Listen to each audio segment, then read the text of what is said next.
So, happy Friday, everybody.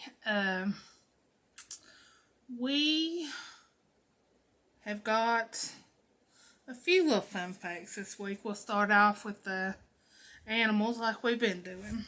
Now, we're going to start off with the wolf. In Genesis chapter 49, verse 27, Benjamin shall raven as a wolf.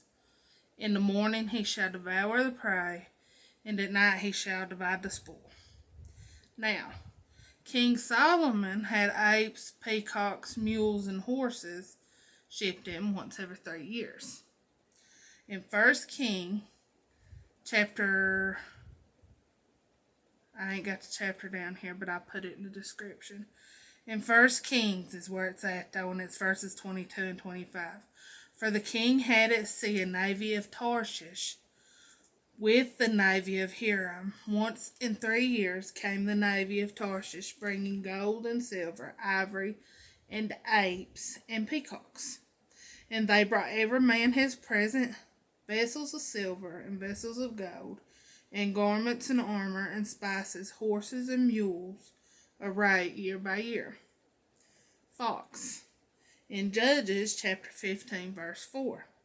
And Samson went and caught 300 foxes, and took firebrands, and turned tail to tail, and put a firebrand in the midst between two tails. And when he had set the bands on fire, he let them go into the standing corn of the Philistines, and burn up both the stalks and also the standing corn with the vineyards and olives.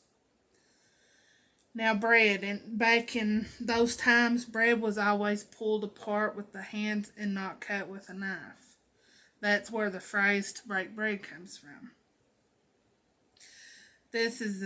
Where is the Garden of Eden? Experts have a few theories. It might be underwater. They believe floods filled the area, creating the Persian Gulf with Eden resting underneath.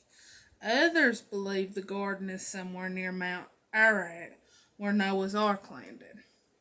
Still others think the Garden of Eden may be located in present-day Tabriz, an industrial city in Iran. Its location, however, is still a mystery. Now, here's another thing about Mount Irak. The biggest mountain in Turkey, and do you know it once was an active volcano? Did you know people with skin infections had to be quarantined back then outside the camp until they were cured?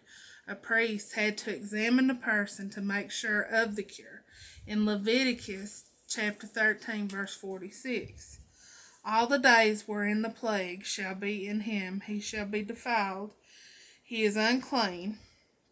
He shall dwell alone. Without the camp shall his habitation be. Did you know that God provided safe towns where a person who accidentally killed someone else could go to be protected from the angry family members of his unfortunate victim? All Israelites agreed that anyone seeking safety in one of these cities of refuge would remain untouched until he had received a fair trial. These safe towns were spread throughout Canaan. No fleeing Israelite would have to ride for more than a day or two to reach one of these towns, and were entrusted to the care of the priestly tribe, the Levites. They were Kadesh, Shechem, Hebron, Golan, Ramoth, and Bezer.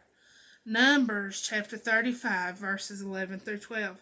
Then ye shall appoint you cities to be cities of refuge for you, that the slayer may flee thither, which killeth any person at unawares, and they shall be unto you cities for refuge from the avenger, that the manslayer die not until he stand before the congregation in judgment.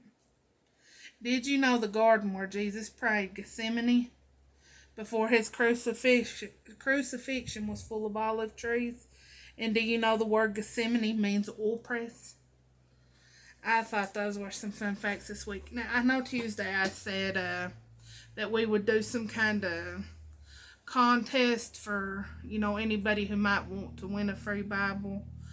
I don't know how many I actually have watching these videos that would want to do something like that.